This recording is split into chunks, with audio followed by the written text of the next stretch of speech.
त्यसैले म भन्न बाध्य भएँ यो फेवाताल होइन हजुर, हरिणको उर्मत नलिनुहोस्।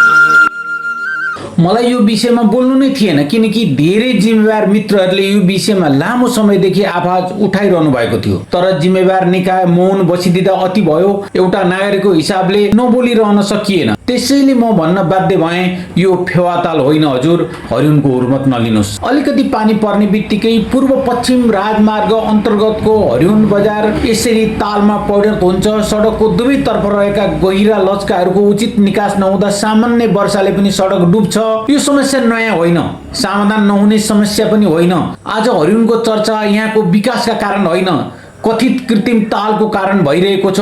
हरिणको इज्जत दिनदिनै मजाकको विषय बन्दैछ। सबैलाई थाहा छ सडक विस्तारको काम भइरहेको छ, भोलि निकास निक्लेला, समस्या समाधान होला। तर प्रश्न आजको हो, आज सडक जाम हुँदा त्यही पानीमा साना साना बालबालिका डुब्ने जोखिम छ। पैदल यात्रु जुत्ता खोलेर हातमा बोकेर हिँड्न बाध्य छन्। सवारी साधन अर्काको घरको बाटो चेपेर गुडिरहेका छन्। व्यवसायी र स्थानीय बासिन्दाको शास्ति छुट्टै छ।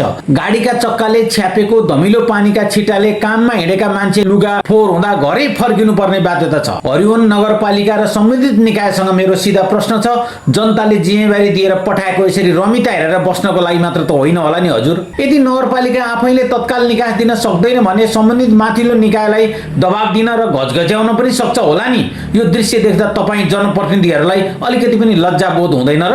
एक समय हरिवन गनाउने पुलको बदनामी सहन बाध्य थियो, त्यो पहिचान बिस्तारै हट्दै गयो। तर आज फेरि हरिवन अर्को नयाँ नामले चिनिन थालेको छ, तालको सहर। नागरिकको नाताले हामीले गर्नुपर्ने कुनै थप दायित्व छ भने प्रश्न बनियोस्, होइन भने जिम्मेवार निकायले तत्काल पहल गर्नु पर्दैन।